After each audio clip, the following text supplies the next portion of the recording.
osteoarthritis, and we will be doing one side today. We are going to operate the right side, preoperative evaluation. You can see the incision I make is anterior midline, 3 finger breadths below the lower pole and 3 finger breadths above the upper pole of patella. A medial parapatellar arthrotomy is made. Markings are made with methylene blue so as to aid future closure. The lower limb of the arthrotomy is first done, and then I complete the upper limb of the medial parapatellar arthrotomy. Knee is extended. The patella is subluxated by the side. The patellar preparation partly is done right now. The infrapatellar pad of fat is partially excised, and then we do a circumferential cauterization. These are the 2 femoral spikes which are put so as to give a good exposure of femur. At this point of time, the anterior horn of the medial meniscus is excised. You can either use a knife or a cautery to remove it, and then we do the initial part of the medial release. Since it's a varus deformity, a fixed varus deformity, we have to do a medial release for this patient. Now this is how the medial release is done. Initially I do it with the cautery. I just short of the pes, continue flush to the bone. You have to be careful that you have to make a proper plane between the bone and the medial collateral and the medial capsule. This is how I do it with the help of a periosteum elevator. The excessive bone, these are the osteophytes which are removed with the osteotome. I put the osteotome flush with the shaft medially so that the excess bone all gets removed, and this also helps to release the medial side because these osteophytes cause a tenting effect. The next step is to make the distal femoral cut. The medial release is stopped at this point. I draw the white sides line and another line at right angles in the patellofemoral articulation line. The entry is made with a pointed awl and reaming is done. Medullary canal is opened and then washed. I washed it with the normal saline and suck the fluid out along with the fat. This definitely reduces the chances of embolism. In progress. After this, the distal femoral cutting jig assembly is put. The pre-op angle of 3, 5, 6 degrees of valgus cut is measured preoperatively by the difference between the anatomical and the mechanical axis preoperatively on the long leg x-rays. Once the distal femoral cut is done, we subluxate the tibia in the front and remove the remnant of the lateral meniscus and the medial meniscus as well. The next step here is to cut the PCL. I am doing a PS knee, and this is an important step, the proximal tibial cut. We have 3 points, the center of the tibia, that is the medial spine, the medial third of the tibial tuberosity, and the center of the ankle. The proximal tibial cutting jig is aligned with these 3 points in mind, and we cut about 9 mm from the good side. That is very important. There are 3 things which we have to adjust with this jig. That is first the 9 millimeters cut on the good side. The second is the slope. I prefer about 5 to 6 degrees of slope. And the third is mediolateral adjustment, that is a varus valgus cut. So I am a mechanical principle guy. I always cut the tibia at right angles to the mechanical axis of the tibia, and I still believe in this particular alignment. The proximal tibial cut is now made, which as I said is 9 millimeters on the good side. And as the cut is being made, we should just stop the saw little short of the posterior part of the cut and complete the cut with the help of an osteotome. I think this is important because otherwise the posterior structures can get damaged, especially sometimes the popliteus can get cut, or also if you go too aggressively behind with the saw, then you can damage the neurovascular structures or at times the MCL on the medial side. So be very careful. Remove the cut, and you can see how you hardly cut any bone medially, but majority is on the laterally, that is 9 millimeters what we have cut along with the osteophytes. The next is we go for the sizing of the tibia, and the sizing is completed. This is a size 3 tibia which I have chosen. I align it anteromedially and anterolaterally to get the proper rotation, along with the alignment rod being at the medial third of the tibial tuberosity. As you can see, there is a big bone defect on the medial side.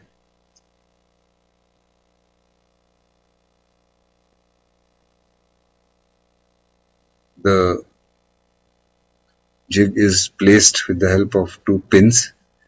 The alignment rod is checked again to get it in the right rotation.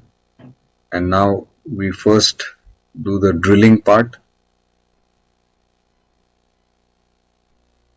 The excessive bone on the medial side is marked. Once the drilling is done, then we remove the sclerotic bone on the medial side because the bone is hard. We just enter with the help of osteotome and then do the broaching. If you don't do the entry of the osteotome, then we can fracture the proximal tibia, and that can be a problematic complication. Then the reaming is done for the extension rod. I did reaming up to 12 mm, and I have selected a 11 mm by 100 mm extension rod to compensate for the bone defect, which you can see here. Multiple drill holes are made at the bone defect to help in cement penetration, because I'm going to use a screw cement construct since the defect is less than 7 millimeters. Now I do the balancing in extension. I put the spacer and then extend it medially and laterally. As you can see, the spacer cannot go in completely medially. That means we are tight on the medial side. And now the posteromedial release is being done. For this, I would recommend the figure of 4 position, as you can see, and the tibia is rotated externally so as to have a good exposure on the posteromedial side.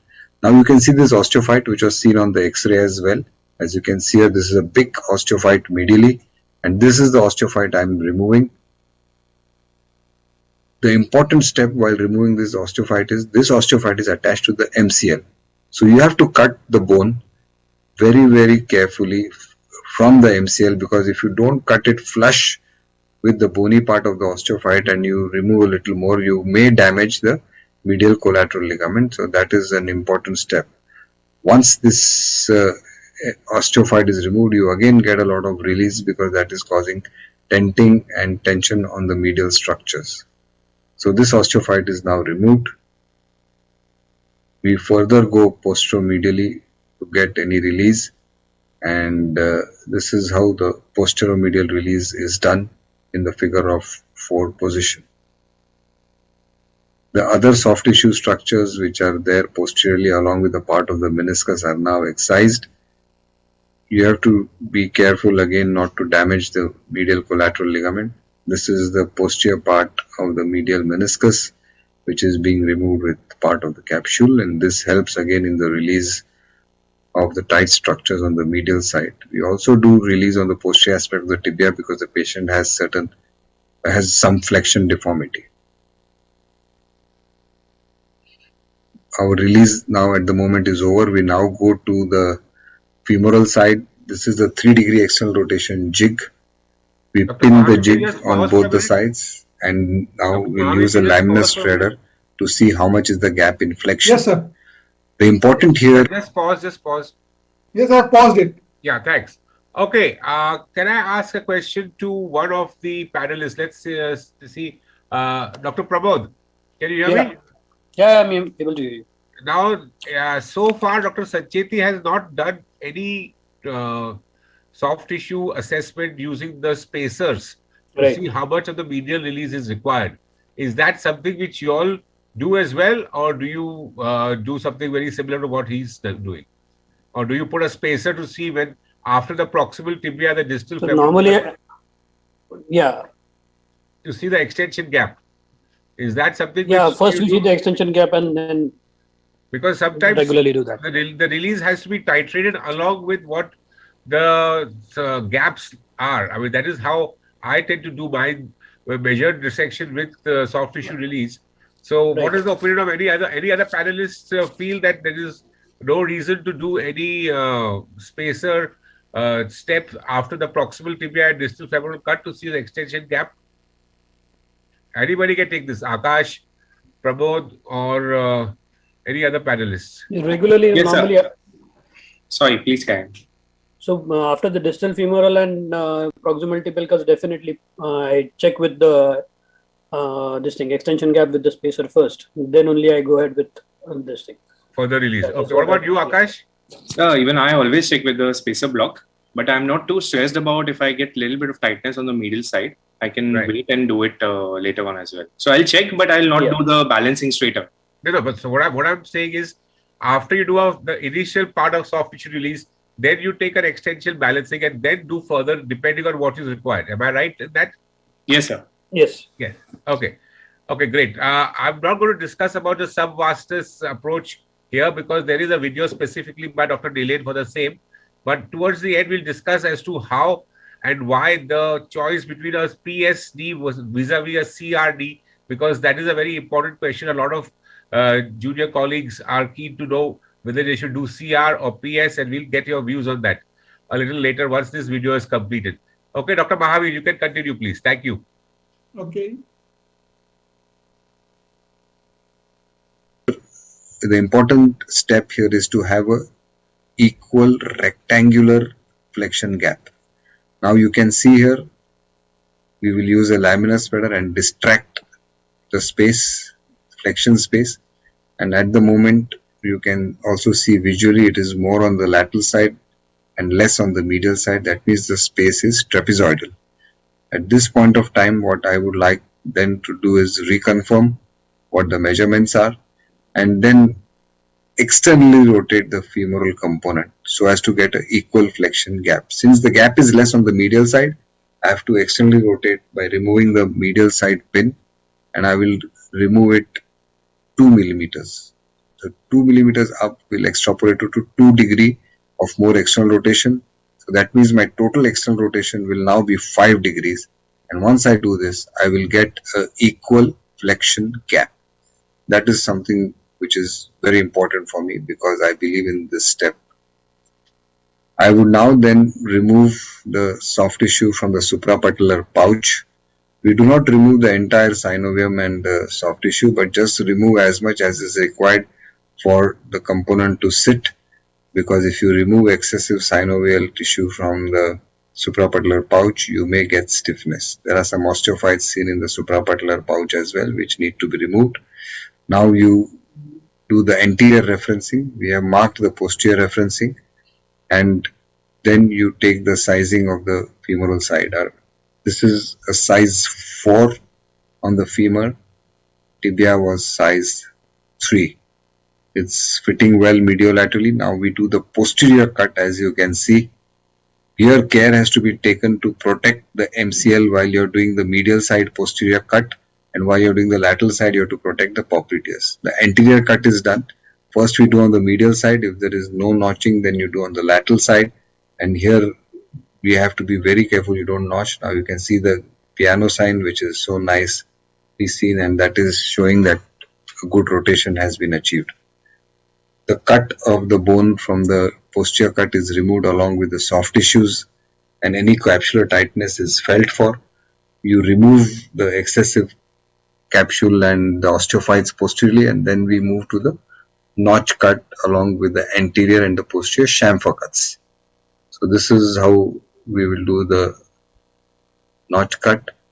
Then the trial femoral prosthesis is put in, and then we move to the tibial trial with the 10 poly. We check the balancing in extension, and as you can see here, it looks fully extended but slightly tight on the medial side again. We see for the patella tracking, and then go ahead with the patella cut. The patella cut I like to do freehand, and then I use a 3-peg tibia. This is the jig which is used to make the 3 pegs, and the patellar trial button is put and you check for the tracking. As you can see, there's a slight lift off and the patella is moving laterally. So what I would like to do is a little laterally. As you can see here, distally and proximally I do it, and as I continue my dissection, suddenly the patella tracks, and you can see now the patella tracking has been improved. Further release is done on the posterior capsule to correct any more flexion contracture if it is there. The bone plug is put into the medullary canal, and now we put in the 16 gauge needle or a 11 blade to correct the last bit of the tightening on the tightness on the medial side. So this is the pie crusting. I like to do the pie crusting, and then I use the periarticular injection, as called the cocktail injection. Then is the cementing. I do digital cementing. I press it so that there is penetration into the bone. Put the real femoral component. Use the punch first anteriorly so that there is no flexion of the component, and then remove the excessive cement. The posterior cement has to be removed at this point of time, otherwise if it's set, then it becomes difficult to remove. Once your femoral component cementing is over, remove all the excess cement from the notch, and also if there is any posterior osteophyte still left, cut it flush with the posterior condyle of the femoral component. The last is now the tibial cementing. First we check with the extension rod whether it is going well, and now I am reconstructing the medial bone defect with 2 screws and cement. Since the defect is less than 7 millimeters, I will just use screw and cement. I will not use any bone graft. Digital cementing is done. The component with the extension rod is put, and now it is being hammered inside. I remove the excessive cement. Right now, this is the gentamicin which I use on the base plate as taught to me by my father, KHS sir. Then the cementing of the patellar component with fixation of the real patellar processes and tightened with the tightener. After this, the wound is closed in layers. First, we take the interrupted sutures and for the capsule, and then a continuous layer of the capsule. This makes a very airtight closure. We take subaqueous suture. This is the post-op X-ray. You can see it's well balanced. And this is the patient walking on the 3rd day, full weight bearing. She's discharged on the 3rd day. She moves to a cane on the 8th or 9th day. Stitches come out in 2 weeks, and she's full weight bearing without support in 2 weeks. I thank you very much for your kind attention. I thank Viroc Global for this opportunity.